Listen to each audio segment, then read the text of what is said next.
Labą dieną visiems. Šiandien turim 114 užsiėmimą. Praeitą kartą pradėjome kalbėti apie kabutėse tautų pavasarį. Šį kartą pratęsime. Pirmiausiai apie tautų atgimimą Vidurio ir Rytų Europoje.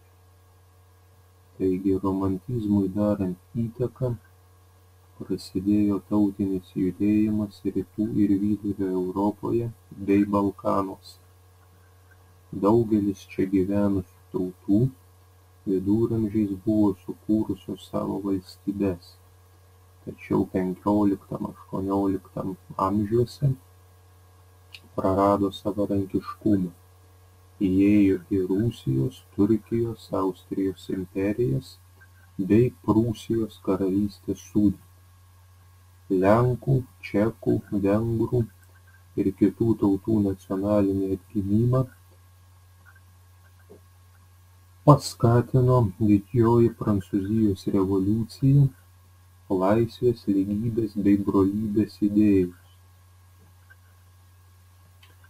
Viduramžiais, kai Rytų Europoje susikuria valstybės, jose neįsigali tų tautų kalbos. Tiek bažnyčioje, tiek valstybės reikaluose buvo vartojama lotynų, senoji slavų, o Balkanuose senovės graikų kalbos. Viduramžiais nacionalinę kalbą vartojo tik valstiečiai. Bajorija dažnai nutautėdavo ir perimdavo vyraujančios valstybėje tautos kalbą. Pavyzdžiui, daugelis lietuvių bajorų sulenkėjo, čekų bajorija perėmė vokiečių kalbą bei kultūrą, taip pat suvokietėjo vengrų bajorai, kurie dominavo kroatų, rumūnų gyvenamose teritorijose.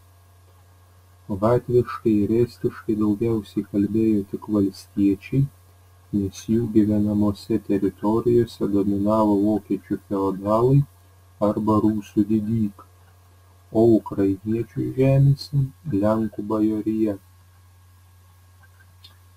Tokie kalbos skirtumai išryškėjo netgi tarp kaimo ir miestų.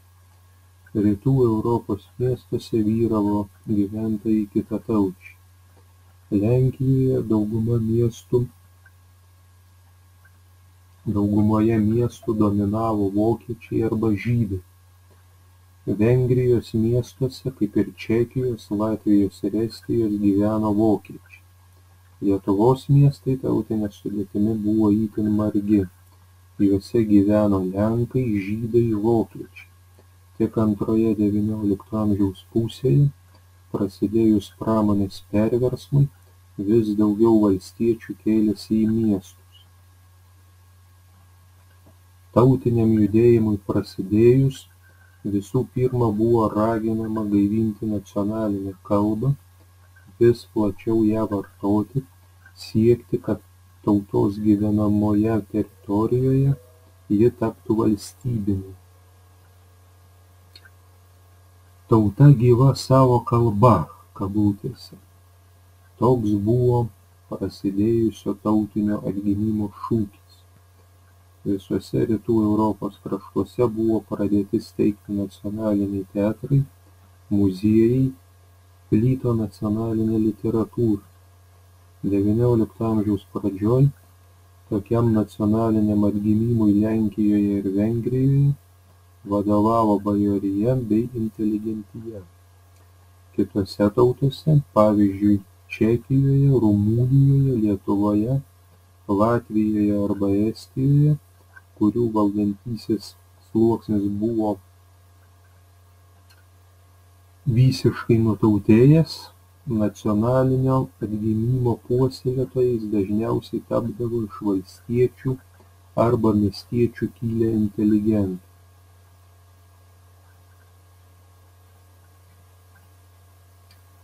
Atrodė, kad išsivadavimo viltis bus galima įgyvendinti prasidėjus 1848 m. revoliucijai. Revoliucijos metu patyrę skaudžių pralaimėjimų lenkai, čekai, vengrai, kroatai savo pastangas sukoncentravo užsitikrinti politinę ir kultūrinę autonomijas, nesiekdami visiškai atsiskirti nuo Austrijos imperijos. Išsivaduoti iš svetimųjų priespaudos XIX amžiui pavyko Balkanų tautoms, kovojusioms prieš turkus. Šioje kovoje jas rėmė didžiosios Europos valstybės, todėl ir kova buvo sėkminga. Savo valstybingumą atkūrė bei Osmanų jungą nusimetė serbai, vėliau graikai, rumunai, bulgarai, o XX amžiaus pradžioj savo valstybę sukūrė albanai. Apie šovinizmą. Kabutėse tautų pavasarį lydėjo ir kai kurie negatyvūs nacionalizmo reiškiniai. Be siekių sukurti tautinės valstybes atsirado mėginimai iškelti savo tautą ar naciją virš kitų, net užgrobti kaimynines tautas bei jų žemes. Visą pirmą XIX amžiaus pusę italai bei vokiečiai siekė sukurti, suvienyti savo tautinės valstybės. Tai jiems pavyko įgyvendinti 1860–1871 metais. Tačiau paskelbusi vieningos Antros imperijos atkūrimą, Vokietija pradėjo siekti dominuoti Europoje, norėjo germanizuoti užgrobtas Lenkų žemes. Italai ėmė veržtis į Adrijos jūros pakrantę, siekdami išstumti ten gyvenusius slovėnus ir kroatus. Net neturėjusios savo valstybių tautos norėjo varžyti kitų tautų teisės. Lenkai nenorėjo pripažinti lietuvių teisės apsispręsti, bei visaip varžė ukrainiečių nacionalinį judėjimą. Vengrai 1867 metais pasiekė labai plačią politinę kultūrinę autonomiją Austrijos-Vengrijos sudėtyje. Savo ruožtu slopino rumunų, kroatų, slovakų nacionalinius judėjimus. Kaip yra taikliai pastebėjęs lietuvių istorikas Vincas Trumpa, tautų nacionalizmas neišvengiamai veda į imperializmą. Tačiau mažų tautų nacionalizmas gimdo tik mažą imperializmą. Tuo tarpu didžiosios Europos tautos siekia įsivyrauti Europoje, grobti, užkariauti kitas šalis. Tuo metu gimė ir šovinizmas. Tai yra teorija, kad tik didelės tautos ir didelės valstybės gali išlikti, įsitvirtinti pasaulyje. Jos turi užvaldyti kitas nacijas, visų pirma, kabutėse antrarūšės. Tai yra kitos rasės, kito tikėjimo, kitos kultūros tautas, kurios neva negali sukurti pilnavertės valstybės. Tai antroje XIX amžiaus pusėje paskatino kolonijų grobimą, valstybių įtakos plėtimą, ginklavimosi varžybas bei kovą kabutėse dėl vietos pasaulyje. Klausimai ir užduotys. Pirma, trumpai papasakokite apie tautų atgimimą Vidurio ir Rytų Europoje. Kodėl prasidėjus tautiniam judėjimui buvo siekiama atgaivinti nacionalinę kalbą? Kokios tautos Europoje siekė savarankiškumo?